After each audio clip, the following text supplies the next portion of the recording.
Mga boss, proud kaya si Marcos Sr. sa performance ni Marcos Jr. as president ng bansa?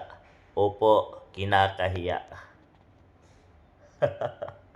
Saan usapan magiging proud? Kung sa mga bill projects at mga proyekto mga boss ay may nagawa si Marcos Sr. kaysa kay Marcos Jr. na 3 years ay walang nagawa, walang mga bill projects. Bagkos, kinontinue niya lang ang mga proyektong iniwan ni FPRRD at mag-ribbon cutting. Pero yung proyekto na inumpisahan niya ay wala siyang ginawa niyan mga boss. So, kahirapan sa ating bansa. Pero pagdating sa corruption mga boss, no, siguro magiging proud si Marcos Sr. dito dahil nilampasan siya ni Marcos Jr. in just 3 years.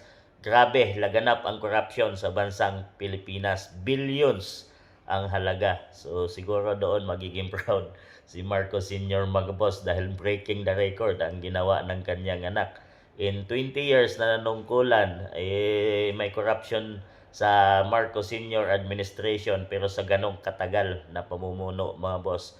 Pero in 3 years na panunungkulan yan PBBM administration, grabe ang corruption sa flood control project mga boss. Hindi lang yan, marami pang ahensya ang mayroong corruption mga boss. So talagang siguro magiging proud si Marcos Sr. doon mga boss. Pero sa ibang bagay, kung sundan ang ginawa ni Marcos Jr. sa bansang Pilipinas ay hindi magiging proud si Marcos Sr. dahil hindi kaya at gawin o gayahin ang ginawa ng kanyang ama. Sa 3 years lang na nakikita natin ngayon, putang, hirap na si PBBM at di niya na alam kung paano solusyonan ang pagbagsak sa ekonomiya ng ating bansang Pilipinas. Di niya alam solusyonan kung paano itigil at pigilan ang korupsyon sa kanyang administrasyon. Bilang Pangulo ng Pilipinas ay wala siyang magawa mga boss. Grabe. Ganong kawik si tama nga sinabi noon ni FPRRD mga boss na weak leader itong si PBBM. So ngayon napatunayan na nga natin na tama si Tatay Digong sa kanyang mga sinasabi na weak leader. At sinabi pa nga niya noon na may bagahe itong si PBBM. At yan ang pinatunayan dahil kanyang kapatid mismo na si Senator Aimee Marcos ay sinabing gumagamit ng pinagbabawal pati ang buong pamilya ni PBBM. Yung kapatid niya na yan mga boss ang nagsabi. So tama lahat ang pinagsasabi ni Tatay Digong. So pagiging proud, di ko alam kung saan magiging proud si Marcos Sr.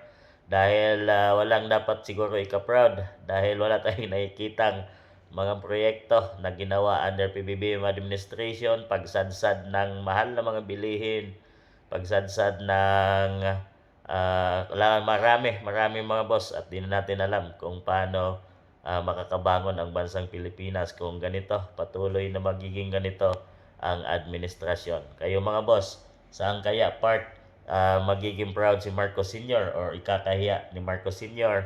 ang pamumuno ng kanyang anak na si Marcos Jr.?